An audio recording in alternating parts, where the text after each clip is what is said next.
స్వర్ణోత్సవాలు అయితే మాత్రం అంగరంగ వైభవంగా జిల్లాలో జరుగుతున్నటువంటి నేపథ్యం అయితే ఉంది. ఈ క్రమంలోనే మనతో పాటు ఏదైతే యూటీఎఫ్కి సంబంధించిన నాయకులు అయితే ఉన్నారో ఆ నాయకులని అడిగి మరిన్ని వివరాలు తెలుసుకునే ప్రయత్నం అయితే చేద్దాం. సార్ చెప్పండి సార్, ఈ స్వర్ణోత్సవాల సందర్భంగా ఎటువంటి డిమాండ్స్ని మీరు ప్రభుత్వాన్ని అడుగుతున్నారు ఏంటి? యూటీఎఫ్ ఏర్పడి 50 సంవత్సరాలు పూర్తవుతుంది. ఈ 50 సంవత్సరాల్లో కూడా అధ్యయనం, అధ్యాపనం, సామాజిక స్పృహ అనే లక్ష్యాలతోనే పనిచేస్తుంది. విద్యారంగ సంస్థలో ఎటువంటి సమస్య వచ్చినా వెంటనే పరిష్కారం కోసం పోరాటం చేస్తుంది. ప్రభుత్వానికి డిమాండ్ చేస్తుంది, మెమోరాండం ఇస్తుంది, పోరాటం చేస్తుంది. ఇప్పటికీ కూడా ఈ రాష్ట్రంలో ప్రధాన సంస్థ జీవో 117 ఉంది. ప్రభుత్వ పాఠశాలలో తెలుగు, ఇంగ్లీష్ 2 మీడియంలో ప్రవేశపెట్టాలి, అమలు చేయాలి. తెలుగుదేశం ప్రభుత్వం తెలుగు రాష్ట్రంలో తెలుగు లేకుండా చేసే కుట్ర జరుగుతుంది. ఆ కుట్రని ఛేదించాలి. శాస్త్రీయంగా ఇతర రాష్ట్రాల్లో చూసినా, ఇతర దేశాల్లో చూసినా మాతృభాషనే బోధనా మాధ్యమంగా ఉండే పరిస్థితి ఉంది. కానీ ఆంధ్రప్రదేశ్లో మాత్రం ఇంగ్లీష్ మీడియంని నిర్బంధంగా రుద్దుతున్నారు. దాన్ని నివారించాలని చెప్పి యూటీఎఫ్ కోరుతుంది.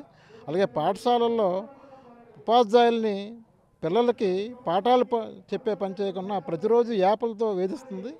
దాన్ని ఖచ్చితంగా యాప్లు రద్దు చేయాలని చెప్పి యూటీఎఫ్ డిమాండ్ చేస్తుంది.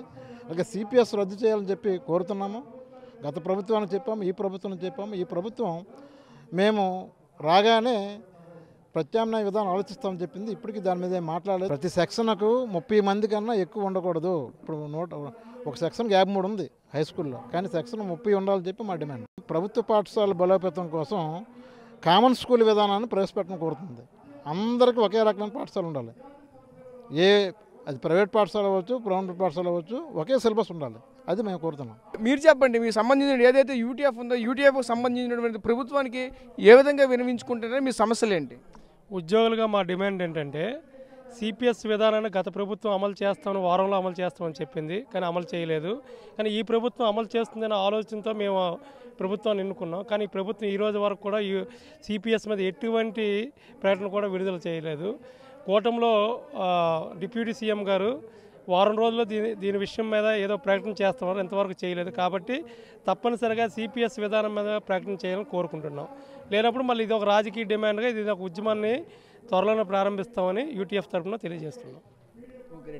ఒకటే చెప్తున్నారు, ఏదైతే యూటీఎఫ్ సంబంధించినటువంటిది యూనియన్ తరఫున అయితే మాత్రం టీచర్స్కి అయితే ఏదైతే ఈ ప్రభుత్వం అయితే గతంలో కూటమి ప్రభుత్వం ఎన్నికల ముందైతే ఎటువంటి హామీలు అయితే ఇచ్చిందో హామీలన్నీ కూడా నెరవేర్చిన ఎడలైతే మాత్రం మేమైతే ఇటువంటి ఉద్యమాలు అయితే మాత్రం చేస్తామని చెప్తున్నటువంటి పరిస్థితి కనిపిస్తుంది. యూటీఎఫ్ ఏర్పాటు 50 సంవత్సరాల కారణంగా స్వర్ణోత్సవాలు అయితే జరుపుకుంటున్న సందర్భంగా అయితే మాత్రం ఈరోజు కలెక్టర్ ఆఫీస్ నుంచి అయితే మాత్రం ఈరోజు కేఎల్పురం ఆఫీసుల వరకు కూడా ఈరోజు భారీ ఎత్తున అయితే మాత్రం ర్యాలీ రూపంలో వచ్చి ఎక్కడైతే మాత్రం వాళ్ళ యొక్క సమావేశాలు అయితే నిర్వహిస్తున్నటువంటి పరిస్థితి మాకు కనిపిస్తుంది. ఈ నేపథ్యంలో వీళ్ళంతా కూడా ఒకటే డిమాండ్ చేస్తున్నారు, ప్రభుత్వానికి అయితే మాత్రం ఖచ్చితంగా ఏదైతే మాకు సంబంధించిన మా ఓల్డ్ పెన్షన్ స్కీమ్ అయితే మాత్రం ఖచ్చితంగా అమలు చేయాలనే పరిస్థితి మాకు కనిపిస్తుంది.